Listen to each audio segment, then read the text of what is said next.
سروشتی کوردستان بە زنجیرە چیا و دەشت و دۆڵی گەورە و بەناوبانگ ڕازاوەتەوە.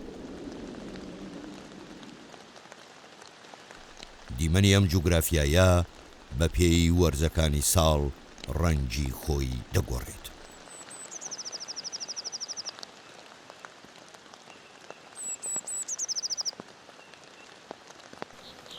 زیندەوەرە کێویەکانی ئەم ناوچەیەش لەگەڵ کەش و هەوای ناوچەکەدا خۆیان گونجاندووە. بەشێکیان کۆچ دەکەن و گەرمیان و کوێستان دەکەن، بەشێکی تریان زێدەکەیان جێناهێڵن. ئەوانەی دەمێننەوە هەندێکیان لە وەرزە سارد و بەفراویەکاندا دەچنە سووڕی متبوونەوە. بەڵام هەندێکی تریان بەرگەی سەرمای سەختی زستان دەگرن. بۆیە لەو کاتانەی لووتکەی شاخەکان مێزەری سپی بەستووە و زەوی یەک پارچە بە بەفر داپۆشراوە، ئەوان بە دووی خواردندا دەگەڕێن. هەرچەندە کارێکی سەختە، بەڵام لە دامێنی چیاکاندا پاشماوەی بەشێک لەو خۆراکانەی کە بە درەختەکانەوە جێماون دەبێتە ژەمێکی بە نرخ بۆیان. سمۆرەکانیش جارجار سەرما خەویان لێ دەزڕێنێت. لە ناو قەدیدارەکانەوە دێنە دەرەوە، کەمێک گەڵای وەریوی درەختەکان بۆ ناو هێلانەکەیان دەگوازنەوە و دەیکەنە پێخەفی خەویان.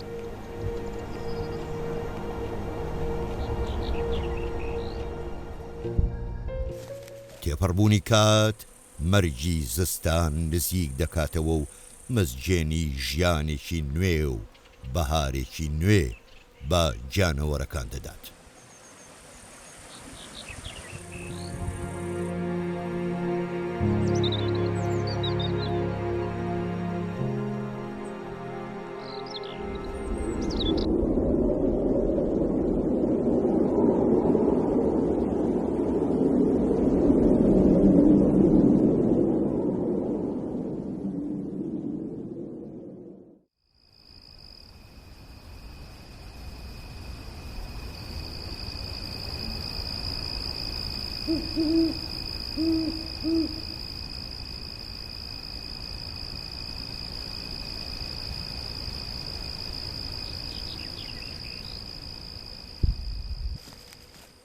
لەگەڵ دەستپێکی ڕۆژێکی نوێدا هەندێک لە باڵندەکان ئاوازی پێشوەختی بەهاری دەچڕن.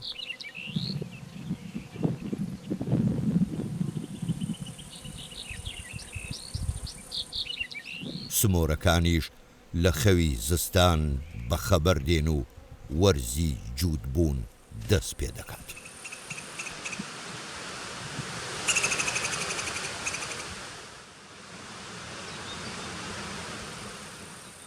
بۆ گەڕان بە دووی مێینە و شوێنی حەوانەی بێچوودا بە شەڕ دێن و ئامادەکاری دەکەن.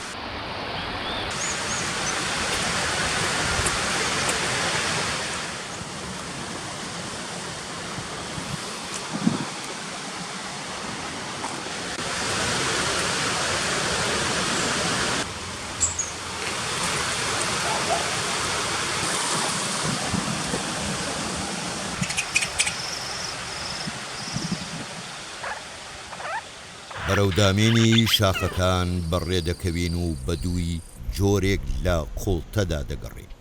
ئەو جۆرەی لە قەدی دارەکاندا هێلانە دروست دەکات و لەگەڵ سروشتی کوردستاندا دەگونجێت. بە شێوەیەکی گشتی دوو جۆر قوڵتە لە ناو سروشتی جوانی کوردستاندا دەژین. بەڵام ئەو ساتەی ئێمە گەیشتینە ئەو شوێنەی دیاریمان کردهبوو تەنها یەک جۆریان ئامادە بوو.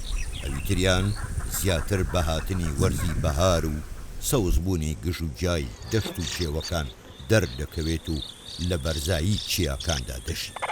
دار کونکەرە و قوڵتە و سمۆرە لەسەر هێلانەیەک شەڕیانە. هەرسێکیان چاویان لە سەرەتی و ئەوەی ئەوانی تر ڕستویانە ئەم دەیکاتەوە بە خودی. لەلایەکی ترەوە بەهۆی بەرزبوونەوەی پلەکانی گەرماوە سەرتاپای چیا و دۆڵەکان بە تەم داپۆشراوە. کاتێک نزیک بووینەوە لەو شوێنەی دیاریمان کردبوو، دەنگێک لە ناو دار و دەوەنی ناوچەکەدا سەرنجی ڕاکێشاین. دەنگی زوڵاڵی باڵندەکان بە ئاوازە ئەفس و ناویەکانیان بێدەنگی چیاکە تێک دەشکێنن. هاتنی بەهار دووپات دەکەن.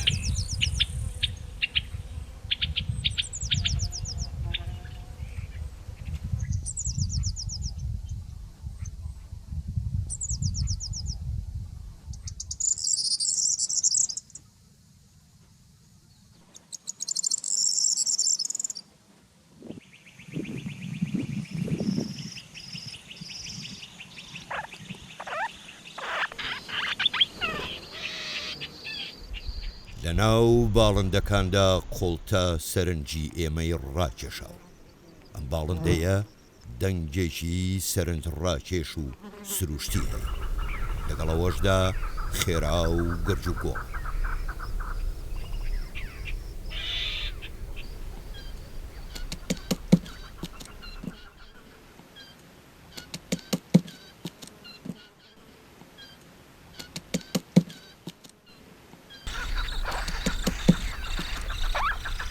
زۆر بەکەمی دەتوانرێت بە بێ جوڵە ببینێت.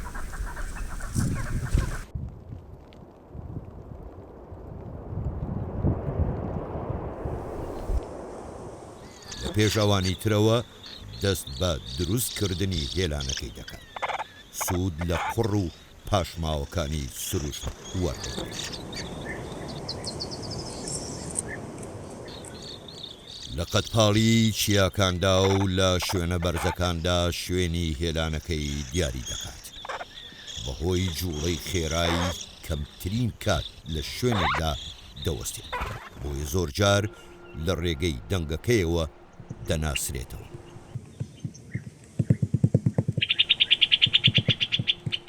ئەم باڵندەیە لە جیهاندا زیاتر لە 25 جۆری هەیە، بەڵام تەنها 2 جۆریان لە کوردستان دەژین.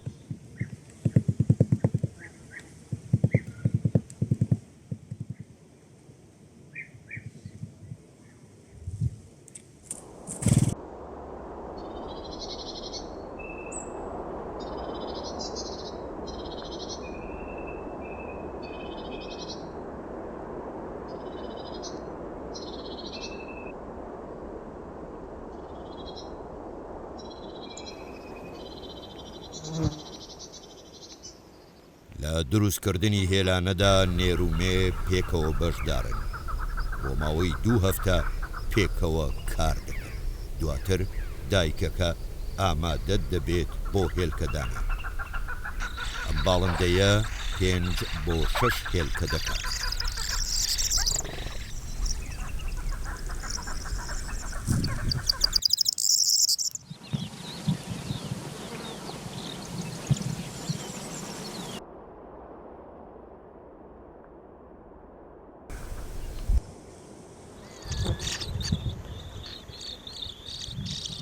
کرم و مێرووەکانیش لە لایەکی ترەوە لەگەڵ هاتنی وەرزی بەهاردا دەکەونە جوڵە.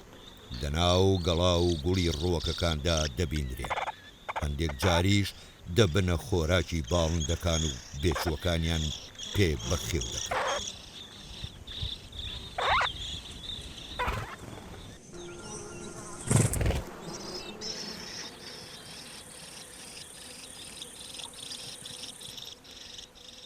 لە دوای دانانی هێلکەکان لە ماوەی 15 بۆ 18 ڕۆژدا دەتروچێت.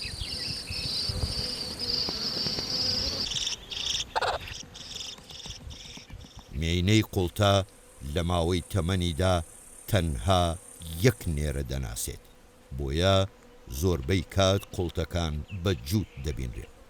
تەمەنیان لە نێوان 7 بۆ 11 ساڵیدایە.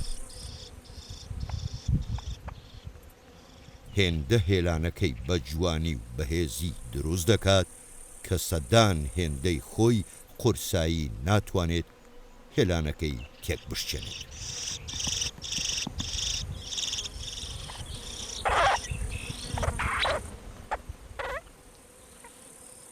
نێرومێ پێکەوارکی پاراستن و بەخێوکردنی بێچووەکان دەگەڕناستۆ.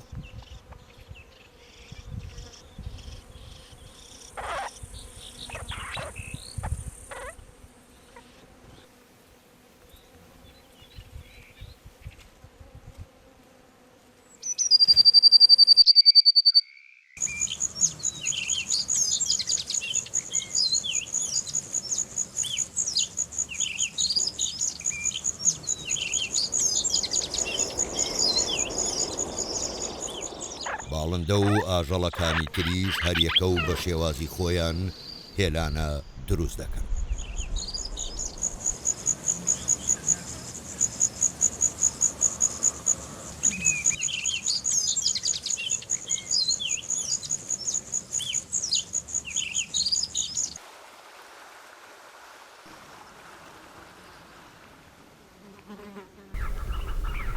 توانەوەی بەفری لووتکەی چیاکان دیمەنی جوانی بەخشیوە بە ناوچەکە و باڵندەیەکی زۆری لە دەوری خۆی کۆکردووە.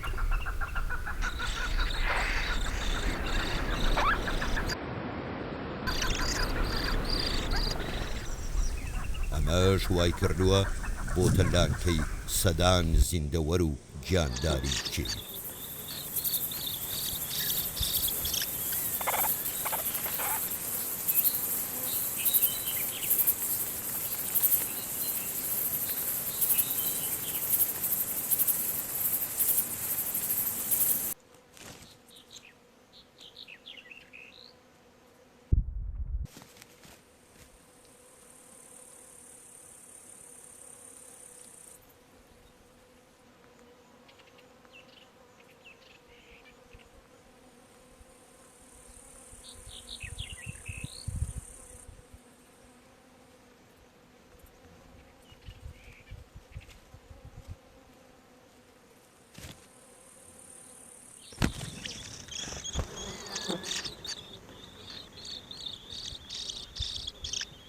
ماوەی 2 هەفتە تێپەڕ دەبێت بەسەر بەخێوکردنی بێچووی قوڵتەکە. ئیدی لە دوای ئەوە پێویستیان بە دایک نامێنێت بۆ گەرم ڕاگرتنی هێلانەکە.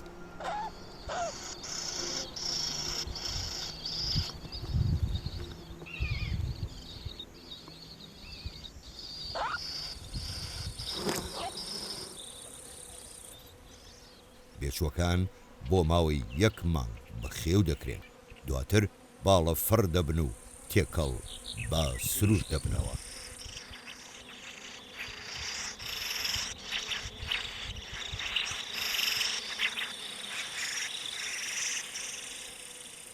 هێلانەی قوڵتە هێندە بە جوانی دروست دەکرێت کە بۆ ساڵانی دواتریش لە هەمان شوێندا نۆژەنی دەکەنەوە.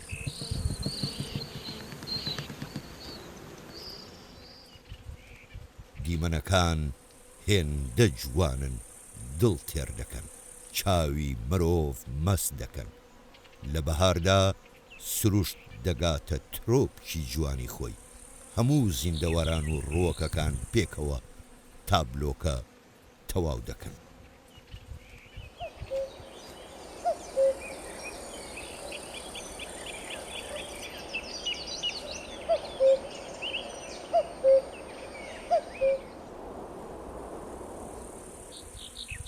لەگەڵ گەورەبوونی بێچووەکان بەخێوکردنیان زیاتر قرس دەبێت.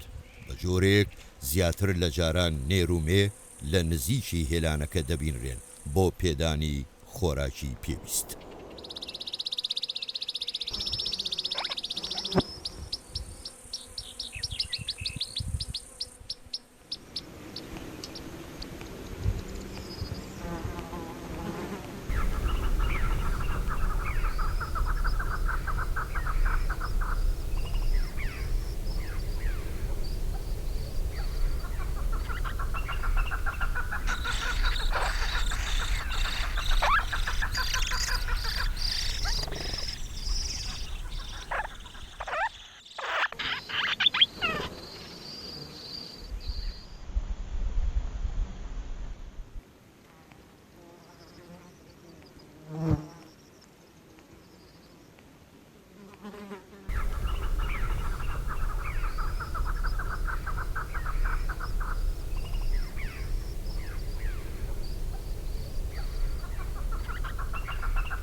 بەگەرمبوونی پلەی گەرما هەندێک باڵندە و خشۆک لە نزیک هێلانەی قوڵتە بەدی دەکرێن. دیارترینیان هەڵۆیە.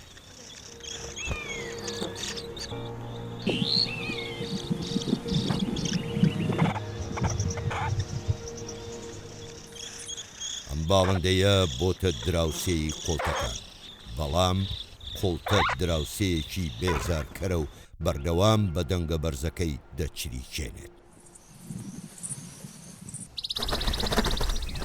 ئەمەش وەک هێمای ئاگادارکردنەوە و ترس.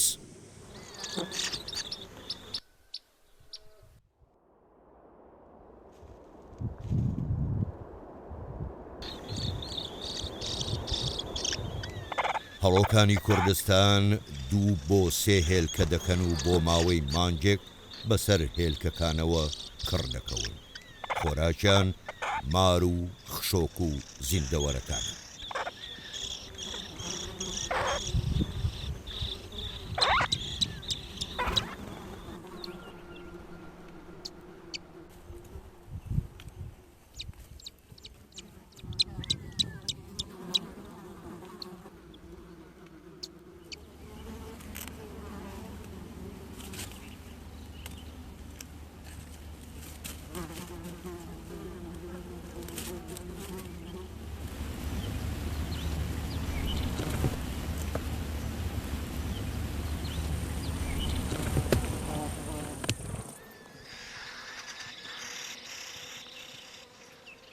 دەنگ و هێمایەکی تایبەت ئەم جارەیان بۆ دوورخستنەوەی پاشماوەی بێچووەکان بۆ شوێنێکی دوورتر لە لانەکە.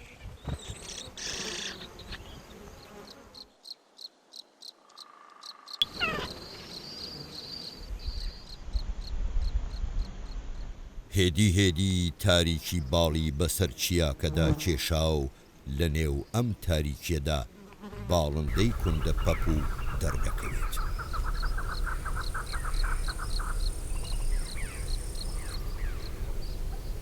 کوندە پەپ و هاوشێوەی زۆرێک لە باڵندەکان تەنها چەند جۆرێکی لە کوردستاندا دەژێت.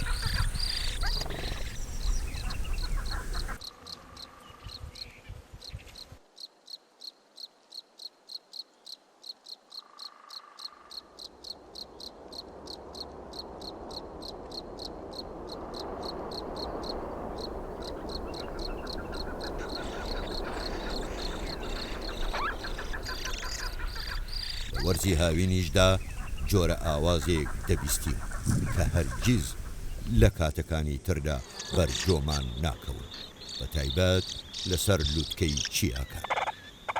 ئەم ئاوازانە لەگەڵ سپێدەی بەیان و شنەبای فێنشی کوردستاندا زیاتر جوانی خۆیان دەبەخشنە وەرزی هاوین.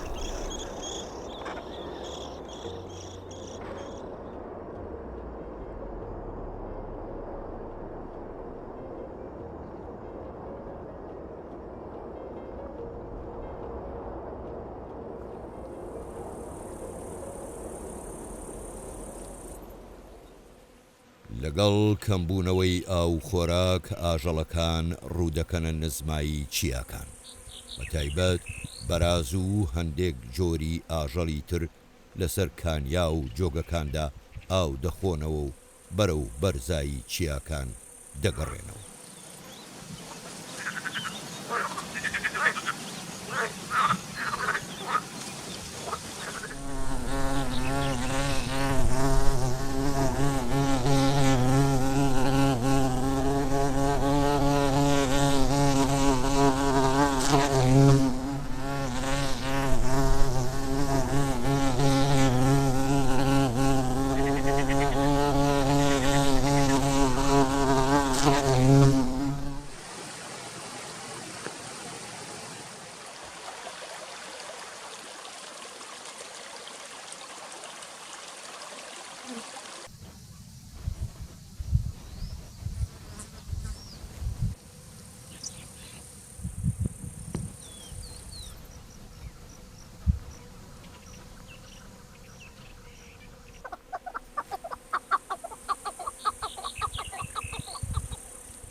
کەو جۆرێکی ترە لەو باڵندانەی کەژ و کێوەکانی کوردستانی ڕازان دۆتەوە. ئەم باڵندەیە 5 بۆ 20 هێلکە دەکات.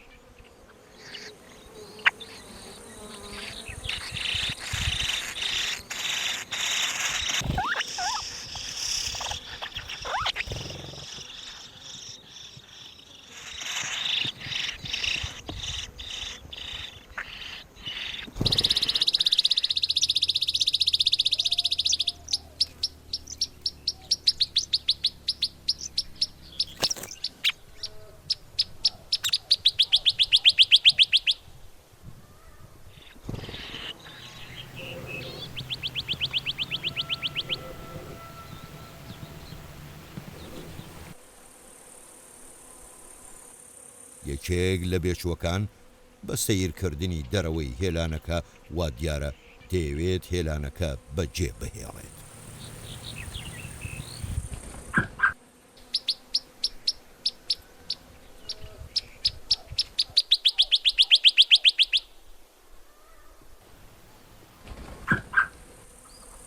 لە کۆتاییدا هەموو بێچووەکان یەک لە دوای یەک گەڕانەوە بۆ ناو سروشت، بەڵام ئەمە زۆر ناخایەنی.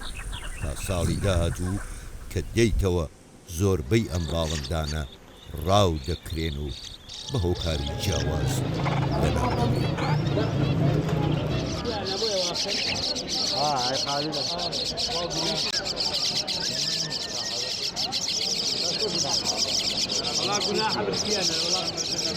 بە هۆکاری جیاواز سروشت و ژینگەی کوردستان لە مەترسیدایە.